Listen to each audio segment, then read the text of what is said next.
March 14, 2017, northern Al-Hadr District, Iraq. The desert was shaking, not from artillery, not from helicopters, but from the sheer panic radiating through the radio nets of Charlie Battalion, pinned down in a valley of dust and broken concrete. The sun hung low like a molten coin, turning every shadow into a threat. Smoke from burning vehicles smeared the horizon, drifting across the shattered ruins of a highway checkpoint where the battalion had made its stand. Sergeant Mason Hale lay in the dirt, chest heaving, the metallic taste of grit stuck to his teeth. "They're closing in from the north," he shouted over the chaos, firing another burst toward the ridge.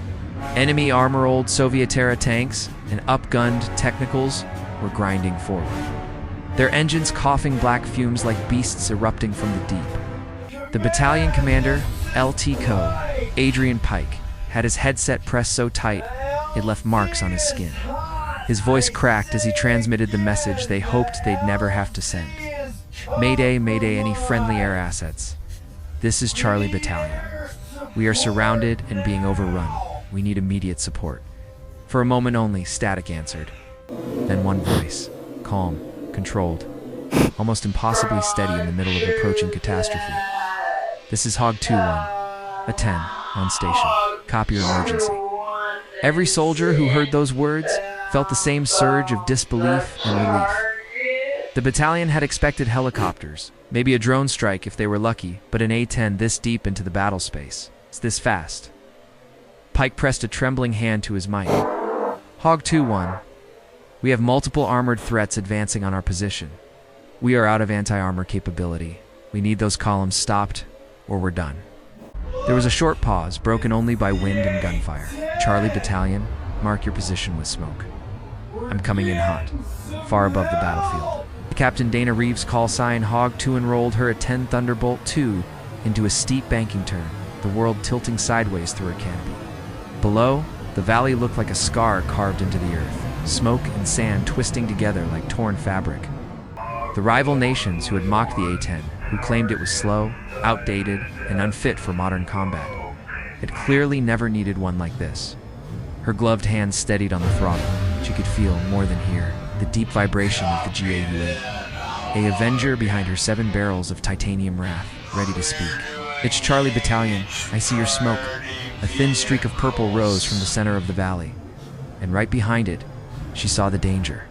A line of armored vehicles closing in from 2 angles, their turrets swiveling toward the cluster of pinned soldiers. She counted them instinctively. 3 tanks, 6 technicals, maybe more behind the ridge. Too many for one pass. Too many for the battalion to survive another 10 minutes. Reeves lowered the nose. The wind screamed along the fuselage. Warning lights flickered as she pushed the A-10 into a near vertical dive, the ground rushing upward with terrifying speed. From below, soldiers looked up and saw the silhouette broad wings. Shark-mouthed twin engines raised like clenched fists, cutting straight through the blaze of the sky. Dear God, she's actually diving right into them," Hale whispered. Rounds cracked past him as the enemy opened fire upward. But the A-10 kept falling steady, deliberate, fearless. Reeves armed her rockets. Hog 2-1, engaging. She squeezed the trigger. A storm of Hydra 70 precision rockets streaked from beneath her wings, trailing white flame and smoke as they arced into the front line of enemy armor. The first explosion lit up the desert like a second sun. One tank went up in a rolling fireball, second lost its tracks, grinding sideways before erupting in dust and shrapnel. The radio exploded with cheers, half disbelief, half raw, desperate joy. But Reeves wasn't done. She pulled back on the stick, leveled, banked left, and set up for the second pass. Her heart pounded in her ears, but her voice stayed cool. "Charlie Battalion, stay low, bring in the gun." Every soldier froze. They knew what that meant. The A-10 looped around like a hunting hawk. Sunlight flashed across its canopy as Reeves aligned her sights, the armored column filling the center of her HUD. She flipped the master arm switch. The GAU-8 spooled up with a rising metallic growl, a sound no enemy wanted to hear. The growl became a roar, and the roar became a thunder that tore the sky in half. Brett, a stream of depleted uranium rounds stitched across the desert. Floor with surgical precision, shredding technicals, ripping through armor, blasting vehicles into clouds of metal and fire. The ground shook with every impact. Inside the valley, soldiers felt the blasts like a heartbeat beneath their boots. Above them, the A-10 soared past, trailing dust and victory in its wake. The battalion had been seconds from annihilation, though they had hope. 2. Precision from the sky, the dust began to settle, revealing a battlefield transformed. Blackened craters marked where enemy armor had once pressed forward relentlessly, smoke curling lazily from wrecked holes. The valley was no longer a death trap. It was a temporary sanctuary. Sergeant Hale wiped sweat and grime from his brow, staring at the horizon as the roar of the A-10 faded into the distance. For a moment, disbelief outweighed relief. "Did that just happen?" he muttered, voice barely audible over the crackle of the remaining enemy fire. Around him, soldiers emerged from cover, scanning the shattered vehicles with wide eyes. The battalion had survived the impossible, and it had been done in minutes. Above, Captain Reeves circled back for another pass, the A-10 a steadfast predator in the bright afternoon sky. Her HUD displayed remnants of enemy formations still attempting to regroup. She knew every second mattered. Even scattered pockets of resistance could turn deadly if left unchecked. Pulling the aircraft into a shallow dive, she lined up her next target, cluster lightly armored technicals attempting to flank the battalion from the east. Reeves squeezed the trigger again. Rockets screamed through the air, their paths precise, almost surgical. Explosions erupted in tight synchrony, tossing debris skyward like confetti at a grim festival. From the ground, the soldiers could see the effectiveness firsthand. Vehicles flipped onto their sides, key improvised turrets shredded, engines ablaze. For the enemy, this A-10 was no longer a planet. It was a god descending from the sky. LTKL. Pikes. Hands trembled as he pressed the mic to coordinate with Reeves. Hog 2-1. Be advised, Northridge. Approximately 20 enemy combatants regrouping behind cover. They're preparing to fire mortar at our position. His voice carried urgency, but also awe. Request guidance for engagement. Copy that, Charlie Battalion. I've got visual, Reeves replied. Her eyes scanned through her targeting pod, locking on multiple heat signatures. With practiced precision, she adjusted her approach, ensuring her next GAU-8 pass would neutralize the threat without collateral damage to friendly forces. She had flown countless missions, but moments like this, where timing, skill, and sheer willpower collide, defined why the A-10 remained unmatched. The valley erupted once more as the Thunderbolt's cannon unleashed another thunderous stream of fire. The enemy squads scattered, some taking cover behind rubble, others attempting to flee into open desert, carving a path of destruction and clearing a corridor for the battalion.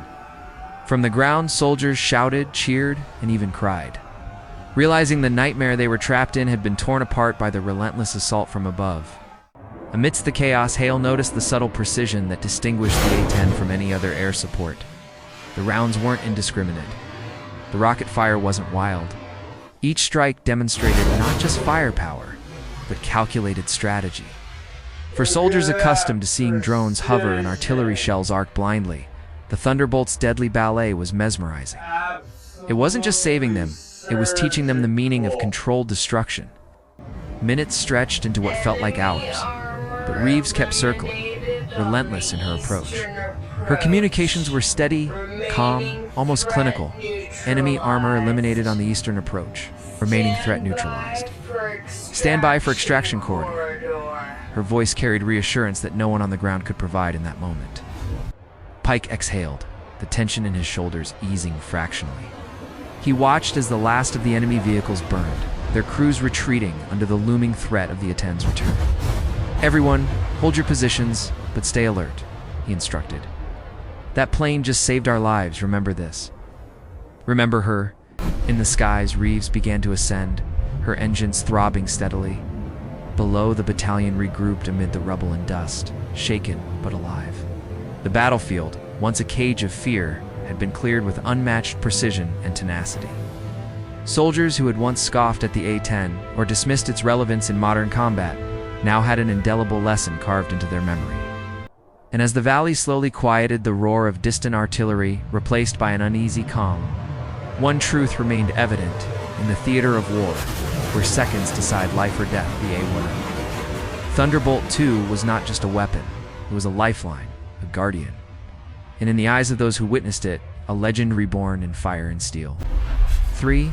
Aftermath and reverence. The valley was silent now, save for the faint hiss of burning metal and the wind dragging sand across shattered asphalt. Soldiers moved cautiously, scanning the horizon for any signs of returning threats. What had been an imminent death trap only minutes before now resembled a battlefield frozen in time. Each crater and scorched vehicle a testament to the A-10's devastating intervention. Sergeant Hale crouched beside a smoking technical, carefully checking the remaining ammunition and radios. Around him, soldiers shared wide-eyed glances, their expressions a mixture of exhaustion, disbelief, and awe. They had survived what should have been an annihilation. And at the heart of that survival was the plane that many had laughed at in briefings and casual conversations. The A-10 Thunderbolt II, LTKOL. Pike radioed back to higher command, his voice steady but filled with emotion. "Command, this is Charlie Battalion. Situation stabilized, enemy armor neutralized. Casualties are minimal, thanks to Hog 2-1. Recommend immediate recognition of crew for life-saving actions." From above, Captain Reeves banked the A-10 over the valley one final time, her canopy reflecting the late afternoon sun like a shard of silver. She could see the soldiers waving, some with hands, others with rifles, all unmistakably grateful. She allowed herself a brief smile, though her focus never wavered. War had a way of demanding both skill and composure, and in those critical minutes, she had delivered both. Back on the ground, the battalion began to assess the cost of their engagement. Equipment was damaged, vehicles lost, and nerves frayed. Yet, amid the destruction, morale had surged. Soldiers who had faced death and lived found themselves speaking with newfound reverence about the aircraft that had entered the fight like a guardian angel. Even the most skeptical veterans admitted what they had seen defied expectations. "Never thought I'd see an A-10 make the difference like that," Hal muttered to his squad leader. Voice low but charged with awe, "Those guys back at the base, they mock it. But right now it's the only reason we're standing." The battalion's medics moved through the valley, tending to minor injuries and checking for shock. Communication teams relayed updates, documenting the encounter with precision because stories like this didn't fade quietly. They were remembered, shared, and eventually taught as examples of air support at its most effective. For Reeves, the mission was on over until every last threat was accounted for and the battalion could safely exfiltrate. Even as the sun dipped lower, painting the desert in streaks of crimson and gold, she remained vigilant, circling the area and coordinating with ground forces. The A-10's reputation, once ridiculed by rivals and doubted by peers, had been cemented not by propaganda, but by real-world life-saving performance. As the last enemy elements retreated beyond effective range, Pike gathered his officers. He looked out over the valley, at the blackened hulks and the scattering sand, and addressed his men. "Today we saw what happens when skill, courage, and precision come together. This battalion survived because of that aircraft and the pilot who flew it. Remember this. Remember Hog 2-1? The soldiers saluted, some stiffly from shock, others with sincerity born of respect earned under fire. Hawley felt a lump rise in his throat. They had trained, prepared, and fought hard, but even their combined effort would not have been enough without the intervention from the sky. In the air, the A-10 began its ascent toward refueling points and later debriefing. Its engines hummed steadily, a mechanical heartbeat carrying stories of survival, heroism, and fear conquered. The aircraft itself, battle-worn yet unbowed, had proven that no mockery could diminish its effectiveness. As the valley receded beneath her, Reeves allowed herself a rare moment of reflection. The battlefield below was littered with destruction, but it was also a monument to precision, courage, and the enduring relevance of a plane many had underestimated. And somewhere far below, a battalion of soldiers who had been seconds from annihilation would carry the memory of that day for the rest of their lives, a day when an A-10's Thunderbolt II didn't just fly over the battlefield, it saved them in minutes. 4. Legends forged in fire weeks later. In a debriefing room far from the scorching sands of northern Al-Hadr, the story of Charlie Battalion's near destruction and miraculous rescue had spread like wildfire through the ranks. Commanders, analysts, and even rival units spoke in hushed tones about the precision, bravery and sheer effectiveness of the A-10 and its pilot. The skeptics who had once dismissed the aircraft now listened with rapt attention. Their previous mockery replaced by grudging respect. LT called. Pike stood before a map, tracing the path of the battalion's survival, pointing to the narrow valley where death had loomed at every turn. This, he said, voice firm and unwavering, was a textbook demonstration of combined arms effectiveness. But make no mistake, it was the A-10 that tipped the balance. Without it, we would have been overrun in minutes. The officers nodded solemnly, absorbing the gravity of what had occurred. In another room, Captain Reeves recounted the mission with meticulous detail. Flight logs, targeting footage, and radio transmissions played in sequence. Every moment the dive, the first rocket salvo. The GAU-8 strafing run was analyzed, not for criticism, but for understanding, learning, and honoring the actions that had saved lives. Observers marveled at her calm under fire, her precision, and her ability to make split-second decisions while fully aware of the stakes. Stories filtered down to the enlisted soldiers as well. Charlie Battalion's veterans spoke in quiet tones, recounting the terror of the advance, the despair of entrapment, and the miraculous intervention from the sky. "I've been in combat for over a decade," Sergeant Hale said, his voice hoarse with emotion. "I've seen drones, I've seen artillery, I've seen airstrikes, but nothing. Compares to that moment when the A-10 came screaming down. It wasn't just support, it was salvation.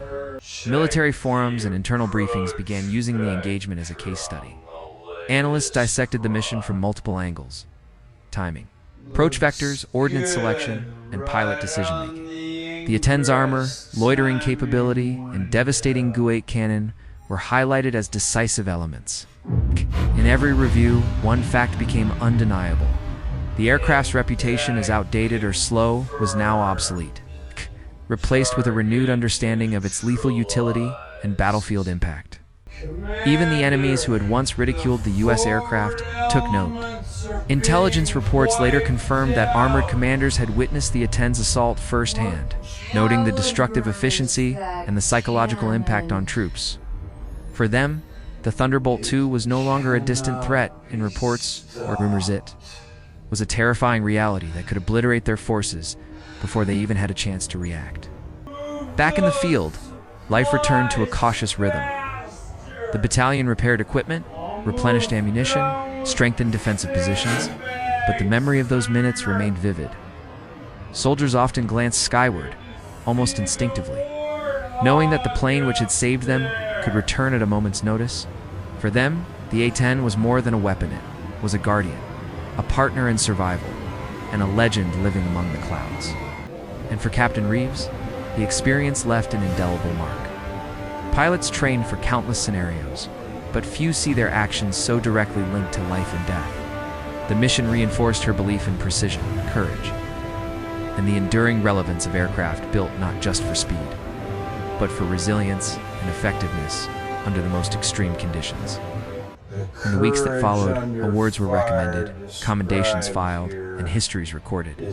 Yet beyond the paperwork, beyond the official recognition, the mission left a deeper legacy, a reaffirmation that in the chaos of war, skill, determination, and the right tools can alter fate itself.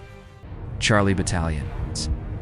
Survival became a symbol, a reminder to every soldier and commander that heroism can come from unexpected places, that legends are forged not only in victories, but in moments when seconds determine life or death, and that the A-10 Thunderbolt II remained, unmistakably, a guardian of those who rely on it most. 5. The A-10's enduring legacy months later. The story of Charlie Battalion and the miraculous intervention of the A-10 had traveled far beyond the battlefield.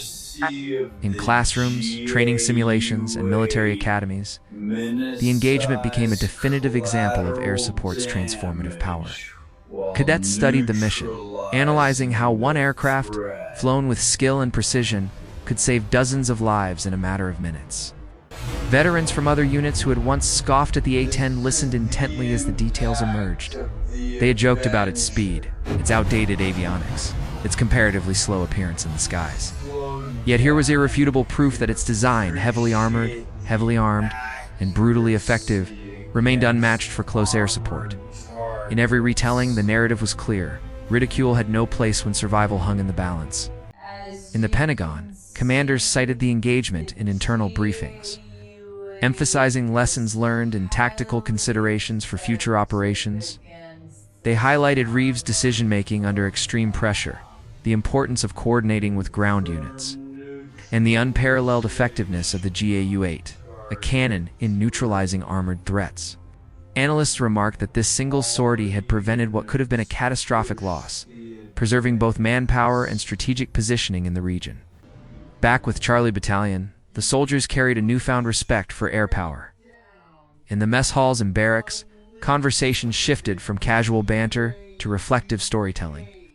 Hale often recounted the dive from above, the roar of the cannon, and the flames erupting across the enemy columns. Each retelling underscored a simple truth. The A-10 didn't just fight with them, it fought for them. For Captain Reeves, the legacy was personal as well as professional. The mission reaffirmed her faith in the platform she flew and in the bonds between pilots and the ground troops they serve.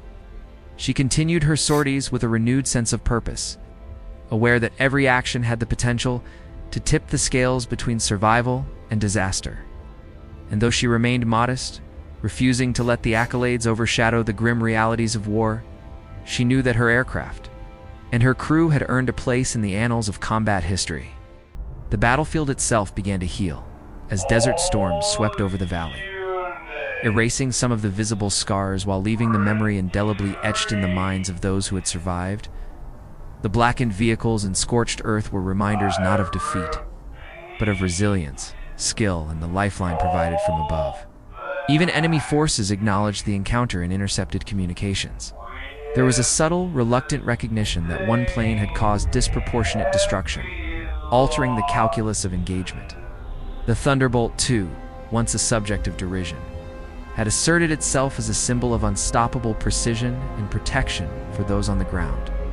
Years later, veterans from Charlie Battalion would gather, retelling the story of that fateful day. They would speak of fear, chaos, and the roar of the A-10's cannon slicing through the desert air. And always, they would emphasize the lesson learned, that courage, skill, and the right tool at the right time can change the course of history. Above all, the A-10 Thunderbolt II earned more than operational accolades or campaign citations. It earned a reputation etched in survival, in the raw, unfiltered gratitude of the soldiers whose lives depended on it. And in the annals of modern military aviation, stood as proof that some legends are not built in parades or training exercises. They are forged in the crucible of combat, in minutes that stretch into lifetimes, in battles where the impossible becomes reality. 6. Moments that define heroes on the anniversary of the engagement. The surviving members of Charlie Battalion gathered at the base camp, their faces weathered but their spirits resilient. The valley in northern Al-Hadr had long since been abandoned, but the memory of that day remained vivid. Stories were exchanged with a solemn reverence, each soldier recounting the seconds that had felt like hours, the explosions, the smoke, the deafening roar of the GAU-8, and the miraculous timing of Captain Reeves' interventions. Sergeant Hale, now a mentor to newer recruits, often paused when describing the event. Don, understand fear until you've been pinned down with nowhere to run, he told them, voice low. And you don't understand awe until something from above changes your fate in minutes. His eyes lingered on the younger soldiers, hoping the lesson would sink in. Technology alone doesn't save lives. It is courage, training, and split-second decision-making that transforms machines into legends. Across the squad, conversation inevitably turned to Captain Reeves and her A-10. Hog 2-1, one soldier said quietly, didn't just save us. She showed us what true precision looks like. Others nodded, remembering the streak of titanium through the sky, the roar of cannon fire ripping apart enemy formations, and the shockwaves that rattled the valley floor. Meanwhile, Captain Reeves, seated nearby, remained humble. She listened to the retellings, offering minor clarifications here and there, but never taking more credit than necessary. Understood that. In war, victories are rarely individual. Yet, in moments like this, it was impossible to ignore the indelible mark she had left on those she saved.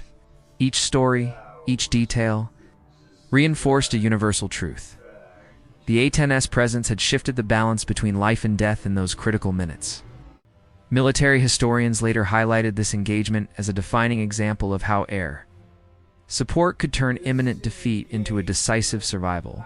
Diagrams, flight logs, and first-hand accounts became part of the curriculum, ensuring that future generations of soldiers and pilots would learn from the day when a battalion's fate rested in the wings of a single aircraft. Even decades later, veterans would refer to that mission not merely as a battle, but as a moment that crystallized the essence of heroism where skill met courage. Machinery became an extension of human will. The roar of the Gawa-8 and the streak of the A-10 across the desert sky lived in their memories as vividly as any personal triumph, a sensory imprint of survival against overwhelming odds. For the enemies who witnessed the event, the A-10 became more than a threat. It was a psychological deterrent, a constant reminder that precision and resilience could outmatch numbers and firepower. The lessons learned reverberated far beyond the valley, influencing tactical planning, armored movements, and engagement strategies across the region. And for those who had once mocked the aircraft, for those who doubted its relevance, the story remained a cautionary tale.